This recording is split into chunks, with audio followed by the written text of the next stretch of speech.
Good evening to all of you. आज हम नए चैप्टर को लेके आए हैं जो आपका मैटर अराउंड अस प्योर, यानी कि जो आपके मैटर्स होते हैं, आपके आसपास जितनी भी चीजें हैं, क्या वो प्योर हैं? और अगर वो प्योर हैं तो प्योर सब्सटेंसेस किसको कहते हो? आप डेफिनेशन क्या है प्योर सब्सटेंसेस की, तो ये चीजें आज हम डिस्कस करेंगे आज के लेक्चर में। तो सबसे पहले प्योर सब्सटेंसेस आपके क्या होते हैं? प्योर सब्सटेंसेस आर दो substances which are made by single component, यानी कि आपके जो प्योर सब्सटेंसेस होते हैं वो अगर सिंगल कंपोनेंट से बने हैं, सेम टाइप के एटम से बने हैं या फिर सेम टाइप के मॉलिक्यूल से बने हैं, तो उनको ही आप क्या कहते हो? प्योर सब्सटेंसेस कहते हो। तो आपका क्या है? Pure substances made by same type of atom और मॉलिक्यूल, यानी कि जो प्योर सब्सटेंसेस आपके होते हैं वो सेम टाइप के एटम से या फिर सेम टाइप के मॉलिक्यूल से बने होते हैं, इसीलिए उनको क्या कहते हैं? प्योर सब्सटेंसेस कहते हैं। तो जो आपके प्योर सब्सटेंसेस होते हैं वो आपके दो टाइप के होते हैं। सबसे पहले आपका होता है एलिमेंट एंड दूसरा आपका होता है कंपाउंड। तो आज हम एलिमेंट्स को डिस्कस करेंगे कि आपका एलिमेंट होता क्या है। एलिमेंट्स प्योर सब्सटेंसेस है, कौन कौन से टाइप के एलिमेंट्स आपके प्रेजेंट होते हैं, तो ये सारी चीजें हम आज के लेक्चर में डिस्कस करेंगे। तो सबसे पहले एलिमेंट्स आपके होते क्या हैं? तो जो आपके एलिमेंट होते हैं जिनको आप हिंदी में तत्व कहते हो, तो एलिमेंट्स आपके हमेशा सिंगल एटम से मिलकर के बने होते हैं, सेम टाइप के एटम से बने होते हैं। Elements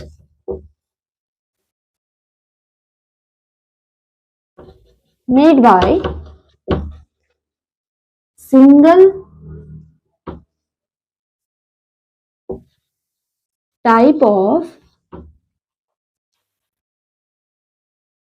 atom. इसके कुछ एग्जाम्पल हम देखेंगे। सपोज ये सिल्वर है, तो ये है आपका एलिमेंट। आपके पास सिल्वर की कोई फॉइल है, उसको अगर आप छोटे टुकड़े में काटो या फिर बड़े टुकड़े में रखो, तो उसमें जो एलिमेंट्स होंगे वो सिर्फ किसके होंगे? सिल्वर के होंगे। बाकी किसी भी चीज के एलिमेंट्स नहीं हो सकते हैं, किसी भी चीज के एटम नहीं हो सकते। जो एटम आपके होते हैं वो सिर्फ सिल्वर के होते हैं, तो इसलिए इनको आप क्या कहते हो? एलिमेंट्स कहते हो। तो एलिमेंट जैसे ये हो गया आपका सिल्वर, जैसे गोल्ड, प्लेटिनियम, आपका सोडियम, पोटेशियम, कार्बन, ये सारे आपके क्या हैं? एलिमेंट्स हैं। ये हमेशा आपके जिंक, ये देखिए जिंक, कॉपर, मॉलिब्डेनम, कैल्शियम या फिर सिलिकॉन, ये नियॉन, ये सारे के सारे आपके एलिमेंट्स हैं, क्योंकि ये आपके सिंगल टाइप के एटम से मिलकर के बने होते हैं। और जो सिंगल टाइप के एटम से मिलकर के बने होते हैं, यानी कि सेम टाइप के एटम से बने होते हैं, चाहे आप कहीं से भी उसका पार्ट ले लो, तो उसमें जो एटम होंगे वो बिल्कुल सेम होंगे, तो उसी को आप क्या कहते हो? एलिमेंट्स कहते हो। और एलिमेंट हमेशा प्योर आपके होते हैं। अब देखिए, जो एलिमेंट्स होते हैं वो तीन टाइप में डिवाइडेड होते हैं। एक तो आपका मेटल, दूसरा नॉन मेटल और तीसरा metalloids. Elements divided into three part. First of all metal, second non-metal, and third one is metalloid. Metalloid. अब देखिए जो मेटल क्या होती है, तो मेटल की कुछ प्रॉपर्टी होती है। सबसे पहली प्रॉपर्टी है कि ये आपकी हार्ड होती है, जब आप इनको टच करते हो तो ये हार्ड लगती हैं आपको। फॉर एग्जाम्पल, आपने लोहा देखा है, Fe, कॉपर, सिल्वर, गोल्ड,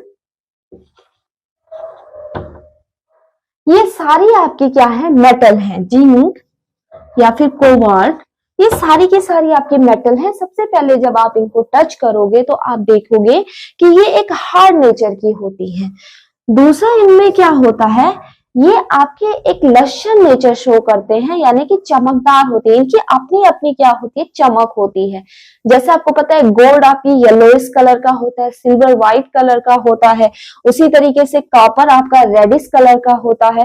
तो इनका आपका क्या होता है, एक लशर नेचर होता है, यानी कि अपनी एक चमक होती है। थर्ड, ये आपके गुड कंडक्टर होते हैं इलेक्ट्रिसिटी और हीट के, good conductor of electricity and heat, यानी कि हीट और इलेक्ट्रिसिटी के ये गुड कंडक्टर होते हैं। इसीलिए जो आपकी मेटल्स होती हैं उनके आप क्या बनाते हो, या तो वायर्स बनती है या फिर आपके जो आपके यूटेंसिल्स होते हैं, जो घरों में यूज होने वाले यूटेंसिल्स होते हैं, खाना पकाने के जो बर्तन होते हैं वो बनाए जाते हैं। तो ये आपकी क्या है, मेटल है। कुछ आपके नॉन मेटल के एग्जाम्पल होते हैं जो आपकी सॉफ्ट होती है, डेड कंडक्टर होती है इलेक्ट्रिसिटी की, हार्ड नहीं होती है।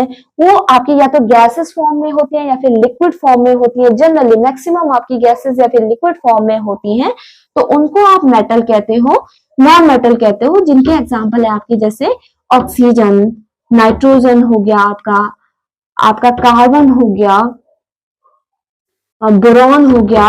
ये इस तरीके के जो आपके जो मेटल एलिमेंट्स है पीरियोडिक टेबल में, वो आपके किस में आते हैं, मेटल नॉन मेटल के अंदर आते हैं। तो आपको पता है कि ये आपके प्योर है, बिकॉज ऑक्सीजन किससे बना है, oxygen and oxygen same type के एटम है।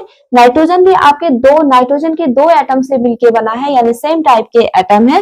तो ये आपके प्योर सब्सटेंसेस हैं। मेटलॉइड में आपके ऐसे एलिमेंट्स आते हैं जिनकी प्रॉपर्टी जो आपके मेटल और नॉन मेटल दोनों की प्रॉपर्टी को शो करते हैं, यानी कि ये ना बहुत हार्ड होती है ना बहुत सॉफ्ट होती है। इलेक्ट्रिसिटी की ना हाई कंडक्टर होती है ना लो कंडक्टर होती है, जबकि ये हल्की फुल्की इलेक्ट्रिसिटी को क्या कर सकती है, पास कर सकती है। इसके एग्जाम्पल है जैसे सिलिकॉन एंड जर्मेनियम। तो ये है आपके मेटलॉइड के एग्जाम्पल। तो ये चीजें आपको क्लियर हो गई होंगी कि प्योर सब्सटेंसेस आपके होते क्या हैं। तो जो प्योर सब्सटेंसेस आपके होते हैं वो ऐसे सब्सटेंसेस या फिर ऐसे कंपोनेंट्स होते हैं जो आपके सेम टाइप के एलिमेंट से मिलकर के बने होते हैं, यानी कि वो किसी अदर एलिमेंट से बनके नहीं बने होते हैं, बल्कि उसमें एक ही टाइप के आपके एटम प्रेजेंट होते हैं। जो भी एटम की आप बात, जो भी एलिमेंट की आप बात कर रहे हो, तो उसमें सेम टाइप के आपके एटम प्रेजेंट होते हैं। तो जो एलिमेंट्स होते हैं वो 3 कैटेगरी में डिवाइडेड है। फर्स्ट मेटल, दूसरा non metal and third metalloid. तो मेटल में जैसे हमने ये प्रॉपर्टी दिखा दी आपको, जैसे एग्जांपल है आपके Fe, Cu, सिल्वर, जितनी भी मेटल्स आपकी होती हैं वो सारी की सारी आपके क्या होते हैं, प्योर एलिमेंट्स हैं या फिर प्योर सब्सटेंसेस हैं। आपको पता है कि आपका जो लोहा है, फेरिक है, वो Fe एटम से बना है। लोहे की चाहे बाल्टी हो, चाहे आपका जग हो, ग्लास हो, कोई भी चीज अगर लोहे की है, Fe की है, फेरिक की है, तो उसमें हर पोर्शन में Fe के ही एटम प्रेजेंट होंगे, चाहे वो कितनी भी बड़ी शीट क्यों ना हो, गोल्ड की हो, चाहे सिल्वर की हो, चाहे आपकी आयरन की हो, उसमें हर जगह आपके सेम टाइप के एलिमेंट्स प्रेजेंट होते हैं। तो ये आपके एलिमेंट पे कुछ इंपॉर्टेंट पॉइंट थे। Metal, non metal and metalloid के इंपॉर्टेंट पॉइंट थे। Thank you.